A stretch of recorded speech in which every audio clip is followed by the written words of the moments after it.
The mighty Dreadnoughtus herd trudges through the arid landscape. A score of many old and young females congregate to rest. This is their main checkpoint, the place where they will lay and where herds will meet up before moving on. Alya and her cousin carefully rest their 30-ton bodies next to each other. Alya placed her neck carefully over the back of her cousin. The two females are beyond exhausted, but they're also elated, knowing that this will be the time to make a move and to meet the master male, Big Dread, an old Dreadnoughtus male who is undefeated in battles. His name precedes him so that many males who come to the checkpoint area dare not to even engage in any physical fights with him, knowing that they'll lose. Big Dread is so much larger than any male that Alya's ever seen. She's seen so many males come, stick their necks in the air, and blow out their air sacs on each side of their neck in a meek attempt to intimidate the larger male. One look from that male, and the deep baritone pulsations coming from his air sacs was enough to send them walking away at a quick pace. Alya's older cousin, Travar, swings her neck over to nudge her sleeping cousin. It is time, and already some of the females are making their way to Big Dread. Travar wants to be one of the first in line. Some of the younger females circle Big Dread. He has his eye on every single one of them.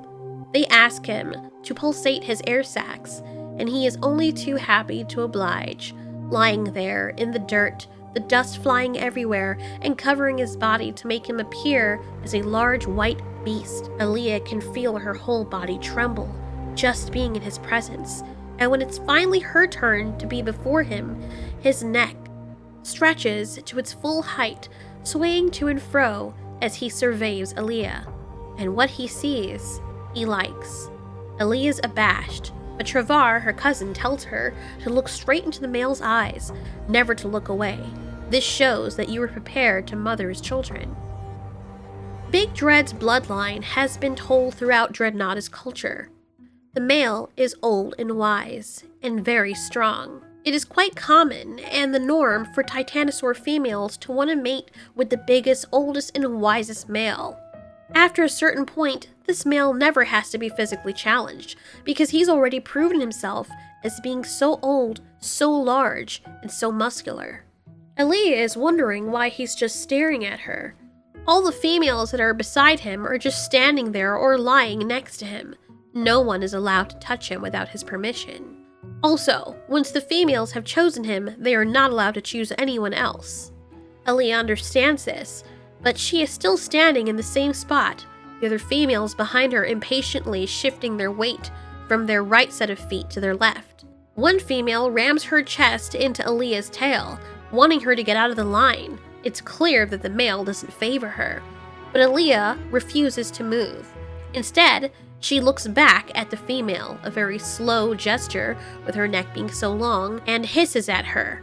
As shy as Alya might be in front of this old bull, she's certainly not going to let any other female push her around. The Big Dread lets out a low bellow that only these Titanosaurs can hear. She's been chosen. More than content, Alya wags her tail in a slow motion type of way and walks very carefully around the male. When she starts to sit beside him, the other females hiss. The male looks back and chatters his teeth, looking at her sternly. This is a no-no. She is not allowed to sit in his personal space unless he invites her to be closer. That's when Alya realizes that she has been chosen, but not as the top picks.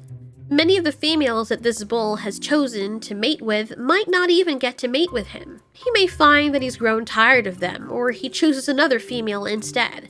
Or he just might want them to be a part of his herd just to make him look good. The truth is, there's a higher likely chance of Alya mating with this male being a part of his posse than being elsewhere.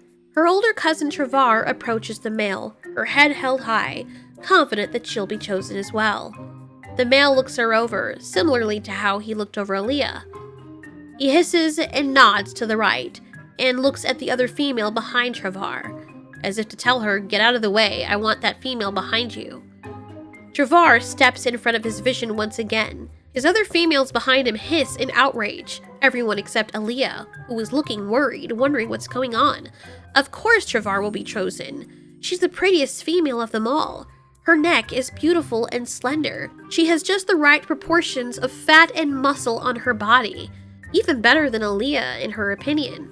But no, the male makes the same motion once more, growing tired of Travar.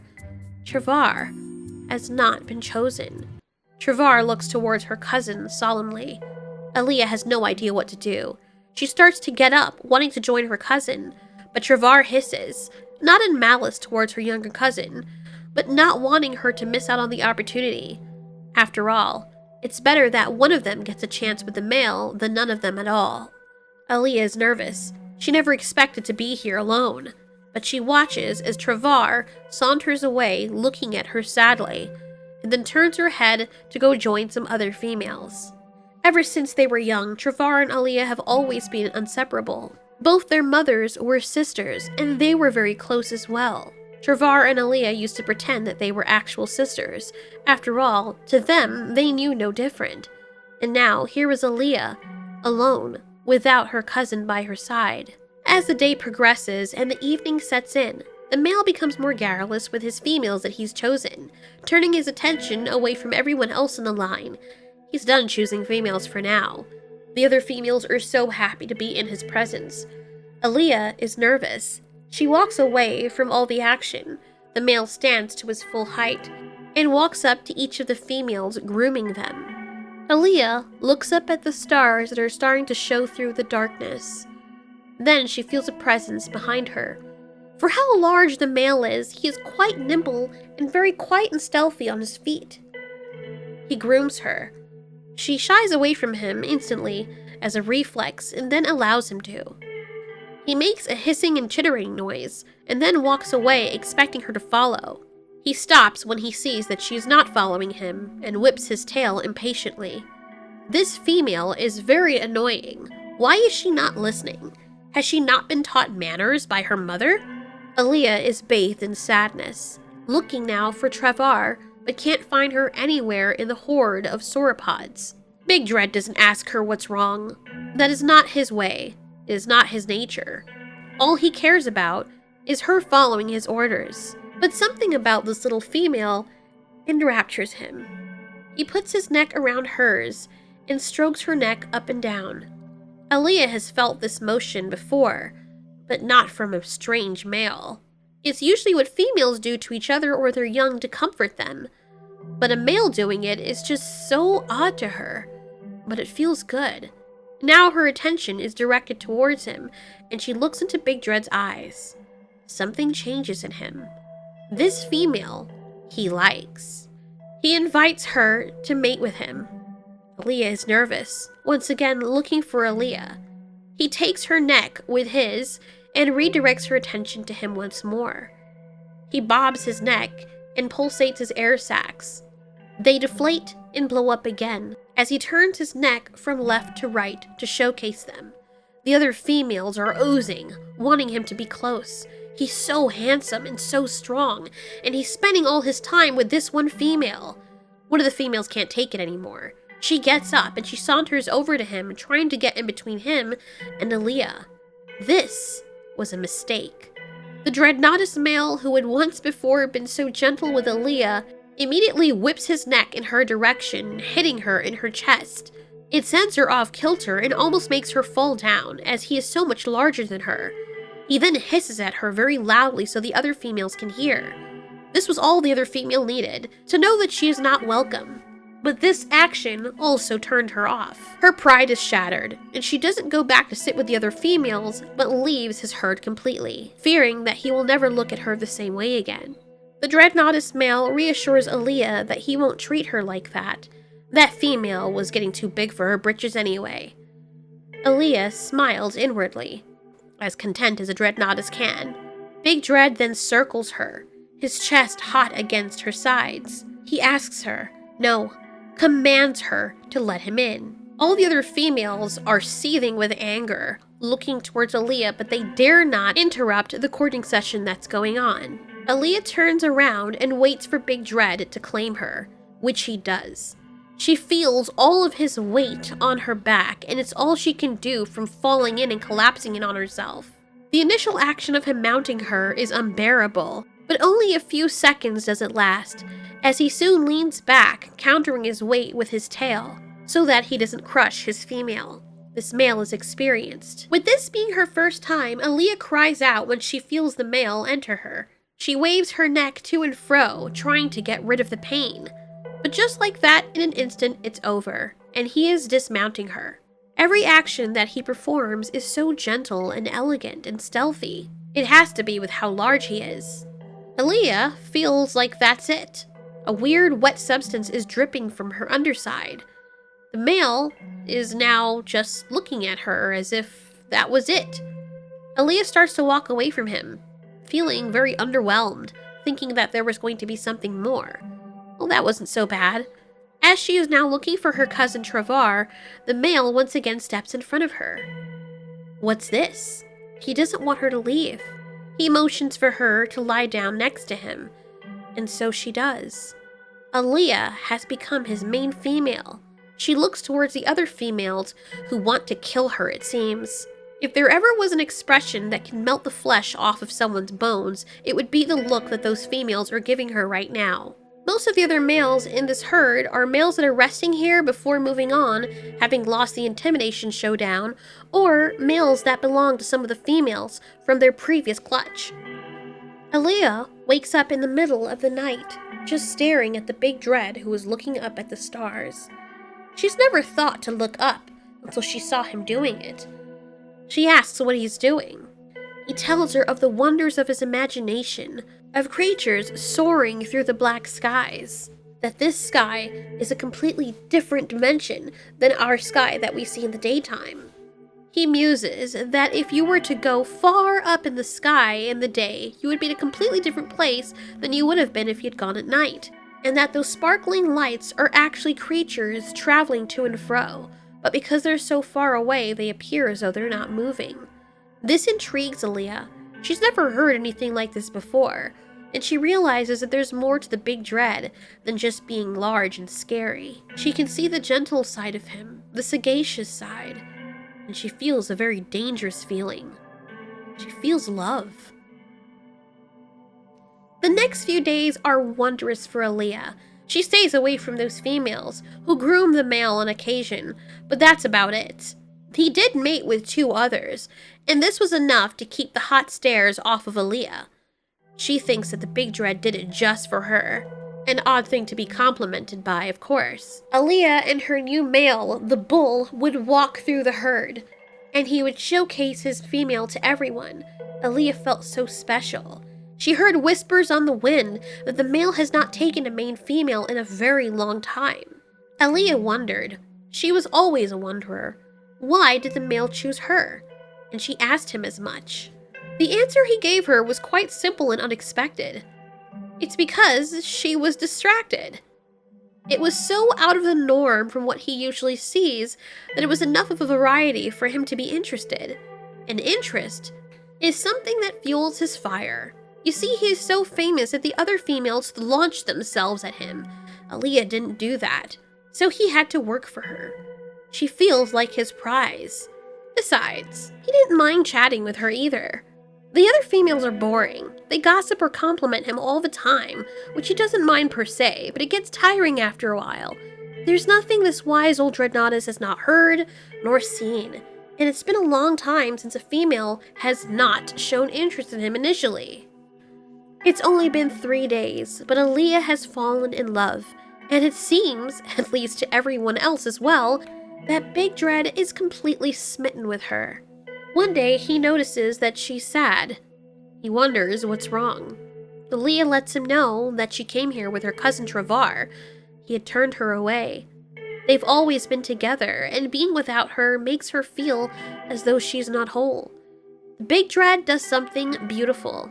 He leaves Alya and calls out a message for the herd to relay until they find Travar.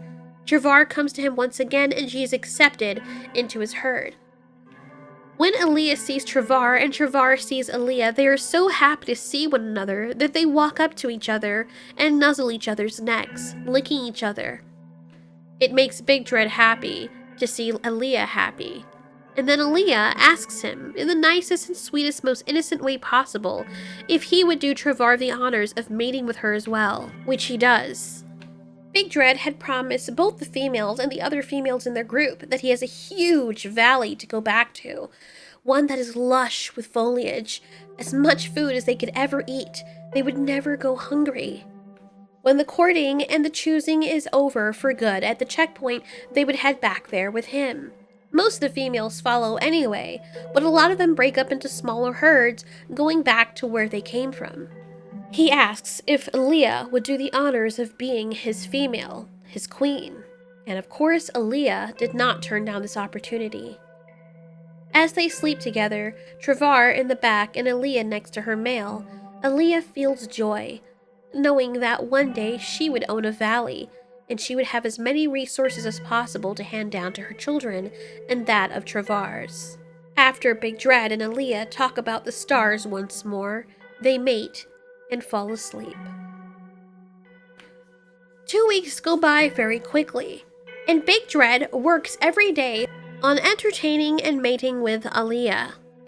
For 2 whole weeks, they are inseparable, to the point where Travar almost feels jealous, not because she wants Big Dread to herself, but because she misses Alya, her cousin.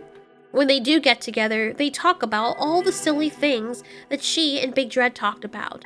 Alya keeps going on and on about how wonderful he is, and how there's a side to him that nobody else knows, and that he never ever shows any of the other females. Some of the other females who had been mated with leave the group and go to find other males in the checkpoint. These males are usually very immature, the sons who were brought along by other females, trying to emulate what the bigger males are doing. Big Dread has been challenged and intimidated by other males, or at least they have attempted to do so, but Big Dread always came out on top, and all he had to do was stand on his hind legs to make his 50-ton body look even larger than it is. This was enough to send all the males flying, and every time he did that, Alya's heart swelled with pride. This was her male. He chose her. One day, one of the females had come up to Alya, hissing at her. She was one of the females giving her the stink eye when Big Dread was courting her. She let Alya know that someday Big Dread would tire of her and that she would never see that valley.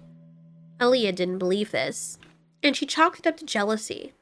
When she told her cousin Travar what this female had done, Travar had marched right over to this female, grabbed her by the back of the neck, and swung her so violently the female fell over.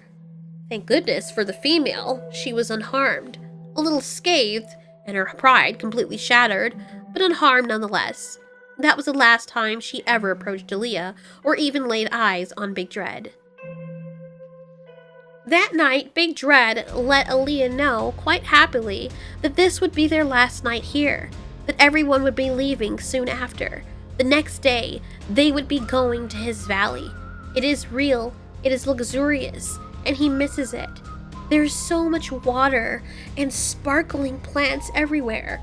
Every time he told the story, it got better and better, and it only made Alya want to visit there more. This time he allowed Travar to sit down and listen to the stories as well. The stories of what happened when he was growing up, and all the adventures that he had gone on with his friends in his valley. Big Dread had always liked being the center of attention to everyone, but there was nothing else that felt better to him in this moment than having Travar and Alya's wide eyes completely focused on him as he told his story. When Alya had asked Big Dread who was watching his territory now, he explains to her that his sons, of which he has many, were taking care of the territory for him while he's away. It's also as safe as it is because his sons are also the security for the valley. Alya and Travar nuzzle each other, feeling happy and so excited. The other females would probably get a chance to go too, but all Alya needs to know is that they'll have their happily ever after. They make preparations for leaving for tomorrow. And then after Big Dread mates with Alya yet again, he emits a low call, one that he has never done before. Alya knows exactly what it means. It means, I love you in their language, and that you are my female forever. Big Dread's group is awoken by a commotion. There's a trumpeting noise. Everyone is wondering what is going on. Are they under attack? Are there carnivores? But no, it's something else. It's newcomers. It's a group of young bachelor DREADNOUGHTUS.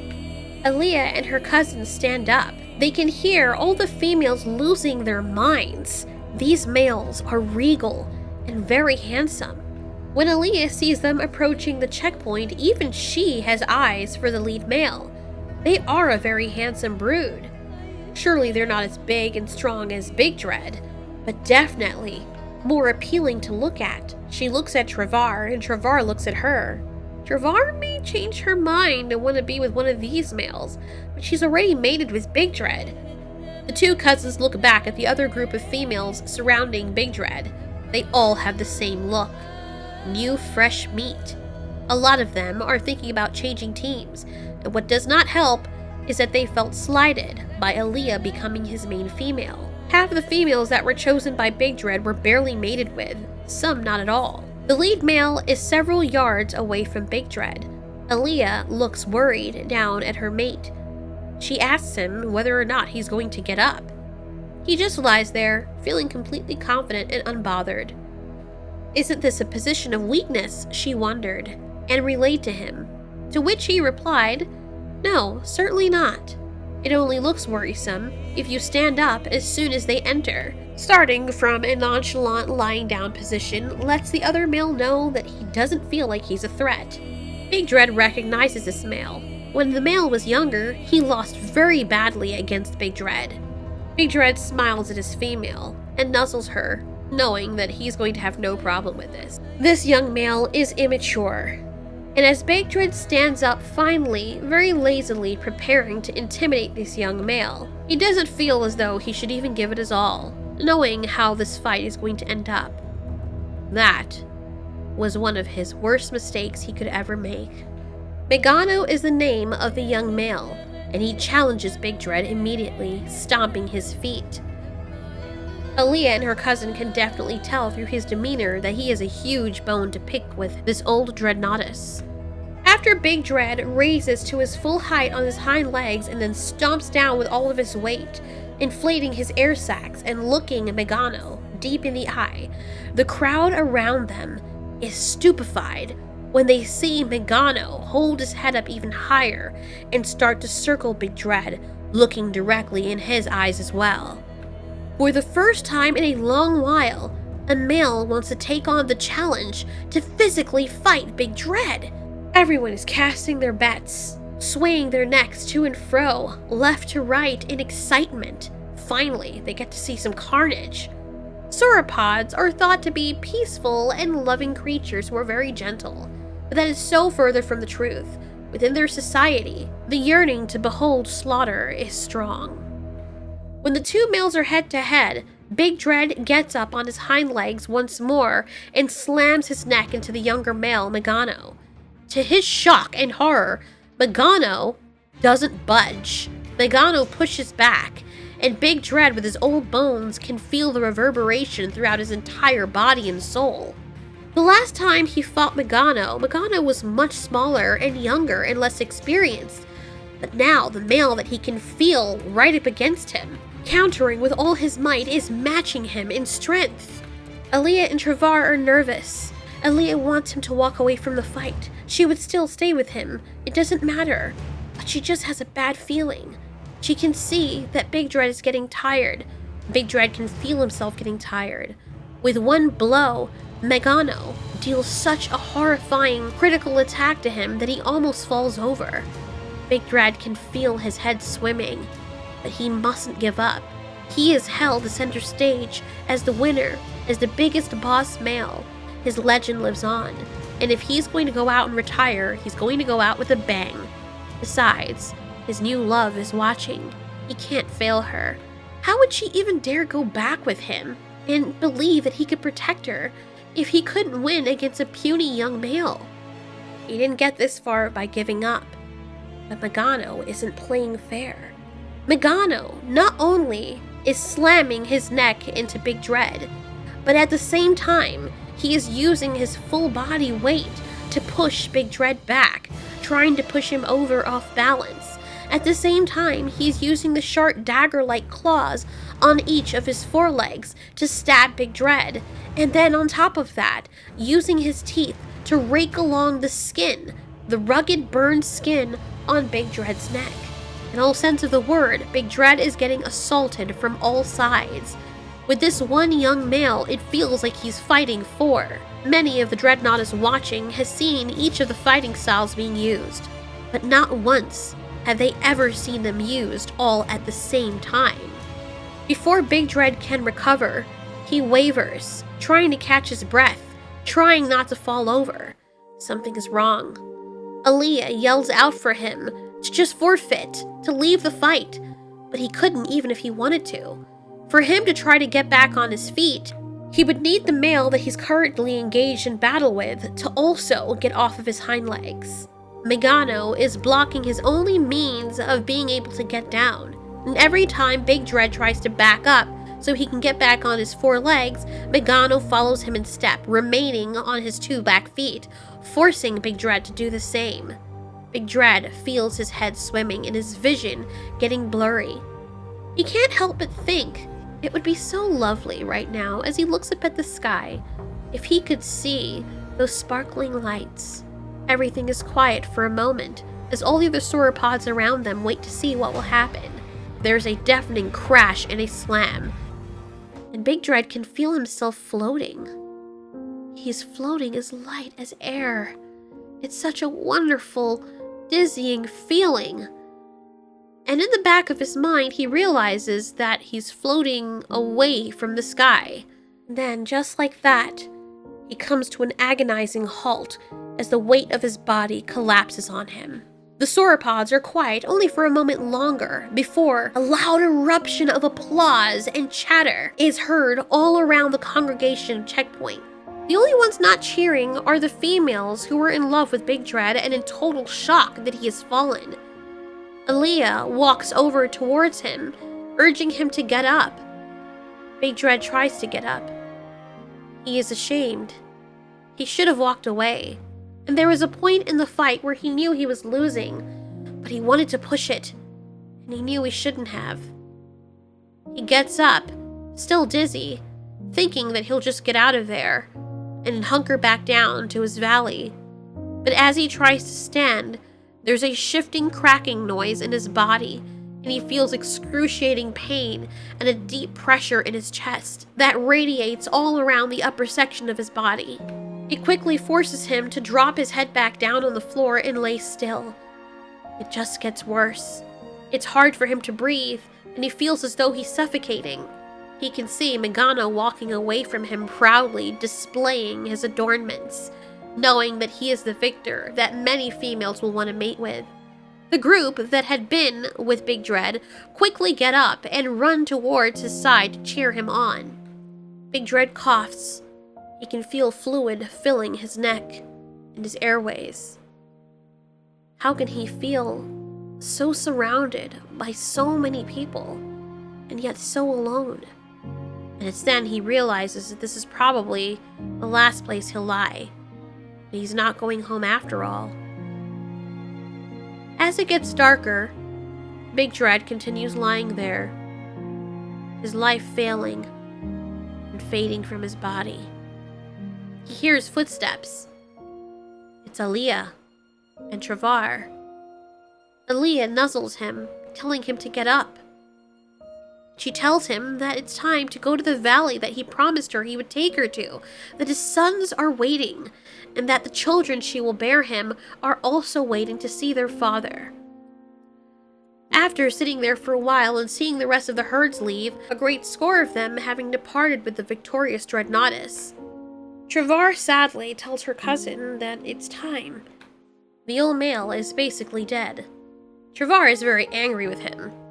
The last useful thing he could have done was at least tell them where the valley was. But oh no, he died before he could do even that. So now all his offspring that Travar and her cousin are pregnant with have nowhere else to go but to the arid lands from whence they came, where they struggled for food. In Travar's mind, this male is not even worth waiting on. He's not worth a ceremony. He's not worth anything anymore, in fact. As night falls, All the Dreadnoughtus have left, save Travar and Alya. Alya still refusing to leave. Travar walks some distance away and waits patiently for her cousin, not wanting to be anywhere near the male. Only a few hours earlier, the female that had told Alya those awful things had walked up to her with a smug look on her face. That female had been chosen by one of the victor's friends, and now she was going to a lush place. She walked past Alya on purpose with a sneer to show her, and viciously told her that, you see, for all that bravado and pretty prancing about, your male is now one with the dirt, and all that is left of him are the putrid gases erupting from his body now, as his flesh rots and will be eaten by predators, and your offspring will most likely have the same happen to them. Happy choosing is the last thing she says as she prances away with her new male and his other harem of females. Now that it is dark and everyone is long gone, all that Alya can feel is discontent. She looks over at where Travar is waiting for her, many yards away. She gets up and looks at her male one last time. What bad luck she has to have been chosen by such an amazing male, only to have him killed or bested the night before she was supposed to have all her dreams come true. On the night of Big Dread's death, the last Dreadnoughtus leaves the area, Alya. A year later in this very spot, there would be no trace of the huge Titanosaur that was once Big Dread.